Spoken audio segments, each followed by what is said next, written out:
Welcome. This is 4 days in a row, guys. This is a streak, and we're going to do it tomorrow.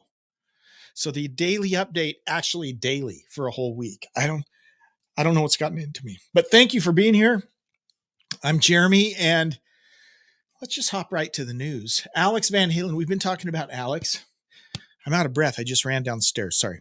Alex Van Halen, of course, has his book Brothers out. Came out just last week, I think, and he's doing press. So you can go on YouTube. I'm just going to throw this out there. Go on YouTube and you can find the interview. He's sitting down with the author that helped him write the book. And what I watched looks like a really interesting, wide-ranging interview, which is cool to hear from Alex because he's the most reclusive of all the Van Halen members. So kind of cool that he's out talking, and check it out. It's on YouTube. You can find those. Tony Iommi, the riff master, said he wanted the Hard Rock Cafe to return a guitar he sold them. So here's what happened. His famous Gibson SG, it's called Monkey because it's got a sticker on it, a monkey sticker on it. So it's always been referred to as Monkey. He sold it to Hard Rock. I don't know when, several years ago, long time ago, he sold it to Hard Rock Cafe. So if you go to various Hard Rock cafes around the world, you'll see memorabilia. And in some of them, they have some pretty iconic instruments. For instance, Tony's is one. Carmen, thank you for chiming in. James Hatfield. I'm not sure what your comment means. Elaborate on that. Let me know. Let me know what you're talking about. But thank you for joining us. So, Hard Rock bought this famous SG from Tony to put on display. Tony's like, this is a vintage instrument. It's the instrument I recorded the first album on. It has a lot of sentimental value to me, so I don't want to take it on tour and risk it getting damaged or lost or stolen. So he sold it to Hard Rock with the understanding that at any time he could buy it back at the price they paid him, right? So he says, quote, the guy who used to buy memorabilia for the Hard Rock came to England and visited me. He wanted to buy some stuff. I'd retired the Monkey SG because it was too valuable to me. I didn't want to take it on the road and risk it getting damaged. Anyway, he passed away. We tried to get in touch with Hard Rock to get it back, and they knew nothing about the deal. So, bummer. He did say that Hard Rock did let him borrow his guitar back to make replicas. So in 2020, they made a bunch of these replicas of the Monkey SG. He said they made about 50 of them. Quote, I have to say they are exactly like the one I owned, and they are what I used in the studio. They have the same knocks and bumps as the original, plus the little monkey sticker. It's the same guitar, basically, end quote. But will he get it back? I don't know. If this was kind of a verbal agreement and the company doesn't know anything, I don't know. What do you do? I say free monkey, let monkey go home to Tony. Anyways, I don't know how you pronounce this guy's name. Lead singer of Crocus. Is it Mark Storace or Storich? Storace? How do you pronounce his Storace? I don't know how you pronounce it. This guy, were you a Crocus fan? Remember Crocus? Screaming in the Night? They had some good songs. They were a good band back in the 80s. In fact, I was not aware of this till I recently was doing some reading on this. When Bon Scott died, Storace was one of the singers that AC/DC was considering. And he's kind of got it. In fact, the very first time I heard Crocus back in the early 80s, I thought they were AC/DC. Early on, this was before, they were on MTV and stuff. But that would have been interesting. By the way, you can go find some footage of Crocus performing from the last few years at one of the big festivals. They still sound good. They were a good band. A fun little rabbit hole to go down is the bitter hatred between Twisted Sister and Crocus.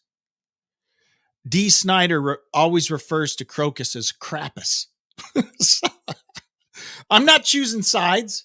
But if you want to read entertaining account or there's probably interviews. I mostly was reading Dee Snider's comments about Crocus.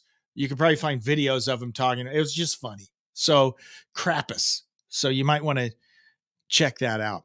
Anyways, Mark Storis, I didn't know he had a first solo album. He's releasing his second solo album. It's called Crossfire. And then it's now, I guess it's a band, but it's him. The band is now called Storis. Okay. Swiss rock legend Mark Storis's eponymous band. Their second album, Crossfire, drops November 22nd. So you might want to check that out. Now, this has been, Marlon, you changed your icon. You changed your icon. Oh, I know. You're on X. This is you're joining from X Day. Marlon is a friend of ours. But it looks like you're joining from X instead of YouTube, which is cool. Thank you for joining. Screaming in the Night. Great song. That whole album is really good. Had Ready to Burn, remember, with Rob Halford joining them. It was cool. I'm a fan of the Crocus. Rush fans, about a year and a half ago, 2 years ago, Alex Lifeson got involved with this outfit called Envy of None, and they released an album. And let me just save you the trouble. It doesn't sound anything like Rush.